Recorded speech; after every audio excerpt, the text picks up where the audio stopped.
Do you want me to? Here is another voice. It is Francesca. From what I understand, she is with her husband and talking to the doctors, perhaps. Madam, the strain that we isolated from you corresponds perfectly with Mr. Croci's, and also corresponds to that of a Mr. C.R. you indicated. He passed away 2 years ago. We asked the hospital, and the data we received match. Apparently, the cycle of infections in that strain of the virus is only between Mr. C.R., you, and Mr. Croci. I hear a voice that I don't recognize, but I understand to be that of Francesca's husband. This is what you did, and now it's clear why you were always going out.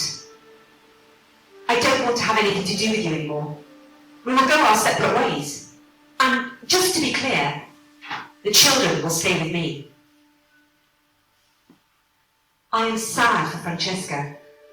I make a tremendous effort, but no word comes out of my mouth, even if my mind is doing everything to defend her. Another voice says, there is also the problem of biological damage to Mr. Croci. The answer from the man who is surely Francesca's husband. I am a man of honour. If I have to answer for damages, my insurance also covers damages caused by my wife. I don't understand. I close my eyes and sink into darkness. Catherine is leaning over and looking at me. Now my confusion is total. However, she explains. Our experimental group, which you met in Barcelona, was partly dismantled. Giovanna and I ended up in Bergamo at the Horse Foundation, with others remained in Barcelona or returned to their respective countries.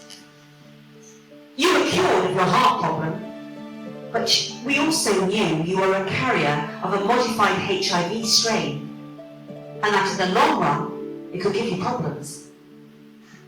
And so it was.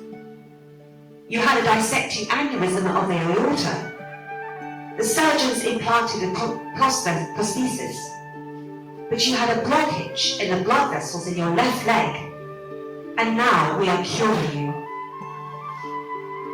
I hear the voice of my wife, of Francesca, of her husband, far away. I'm mixing everything together. Treatments with flow machines, electrostimulations, physiotherapy. I can't feel my left leg anymore, and despite all my efforts, it doesn't move a millimeter. I hear a distant voice. I recognize it. It's that of my niece, Eleanor. My aunt isn't bad, she's just a bit stubborn. I can't hear the rest. And I cannot even understand the meaning of what I did here. Now it is my wife who speaks. You'll soon be able to go home. Heart and reason. I find myself in isolation again, with a screen that hides the outside world. The icon of Mickey Mouse on the right. But strangely, this time, Catherine is next to me, on the side of my bed. She looks at me and says very seriously, this time, the problem's more difficult. You are faced with two choices, both logical, both valid.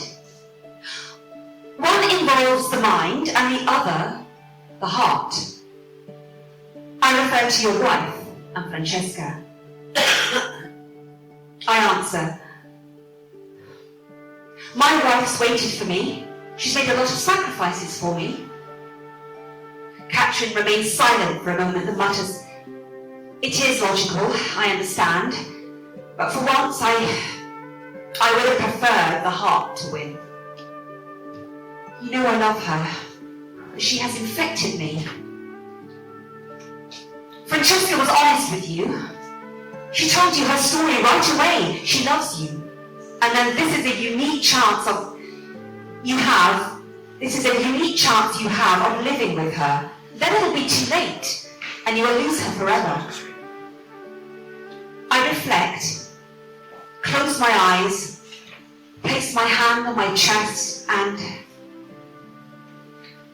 I choose the heart.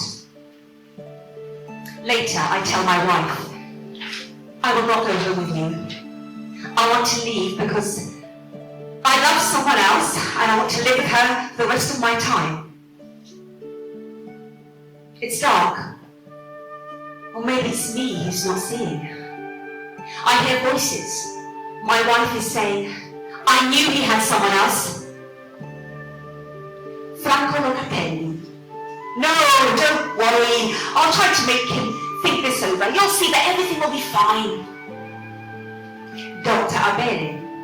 He's a fool! How could he possibly leave his wife, a saint of a woman, for the one who infected him with HIV?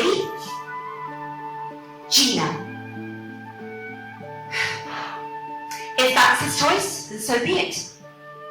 But he will have to pay very dearly for the time I've devoted to him.